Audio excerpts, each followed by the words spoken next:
Hello बंधुरा अस्सलामु आलैकुम। आज আমি আপনাদেরকে দেখাবো 2 গজ কাপড় দিয়ে 40 বডির জন্য কিভাবে একটা পায়জামা কাটিং করা যায়। তো সঠিকভাবে যদি আপনারা পায়জামা কাটিং করতে চান তাহলে আমার এই ভিডিওটি স্কিপ না করে সম্পূর্ণ ভিডিও দেখে যাবেন।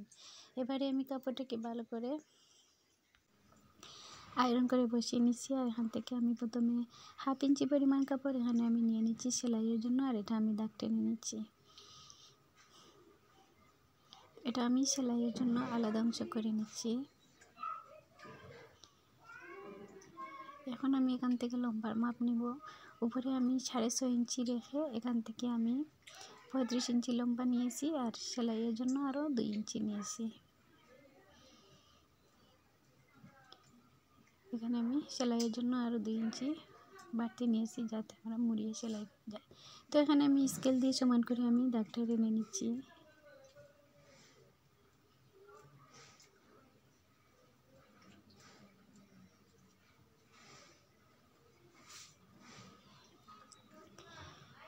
এবারে আমি এই 2 ইঞ্চি পরিমাণ দাগ টেনে নিয়ে এখান থেকে আমি পায়ের মুহুরি নিয়েছি 11 ইঞ্চি, 5.5 5.5 10। তো এখান থেকে আমরা নিচের এই কাটার মাপটা নিব। নিচের মাপ এখানে 6.5 ইঞ্চি রেখে, যেহেতু বডি 40 ইঞ্চি, আমি 15.5 ইঞ্চিতে একটা দাগ টেনে নিচ্ছি। আর এই 15.5 ইঞ্চি থেকে আমি আরও 1.5 ইঞ্চি ভিতরে একটা দাগ টেনে নিলাম। এটাকে আমি এদিকে আমি 1.5 ইঞ্চি নিলাম। এটা কিন্তু আমি স্কেল দিয়ে সমান করে দাগ টেনে নিব। তো দর্শক বন্ধুরা, আমার ভিডিওটা যদি আপনারা ভালো করে দেখেন তাহলে পায়জামা, কাবুলি পায়জামা কাটিং করে আপনাদের জন্য অনেক সহজ হয়ে যাবে।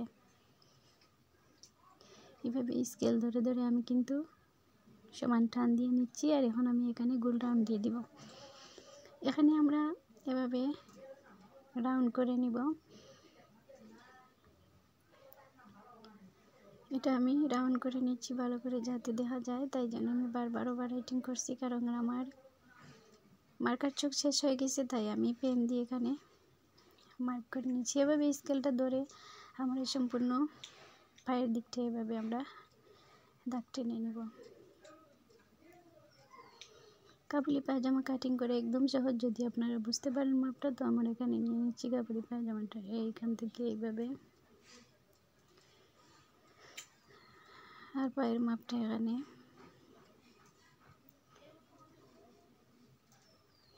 এই যে বাড়তি অংশ নিব, এখন আমরা কমন নিব। এখান থেকে আমরা 4/10 করে নিছি, আরও 4 ইঞ্চি বাড়তি নিছি লুজের জন্য। তো এটা আমি নিয়ে নিচ্ছি। এবারে আমি 6.5 ইঞ্চি এখানে রেখে, আর রাবার অথবা ফিতা দোকানের জন্য এভাবে আমি প্রায় 2 ইঞ্চি কাপড় নিয়েছি এক্সট্রা। তো এটাকে আমি ভাঁজ করে দেখি না আমার 6.5 ইঞ্চি হয়েছে, এখানে আমার 6.5 ইঞ্চি হয়ে গেছে। এগুলো দিয়ে আমি ফিতা কাটিং করবো। আর এবারে আমার কাবুলি পায়জামা কাটিং করা শেষ হয়ে গেছে। দর্শক বন্ধুরা,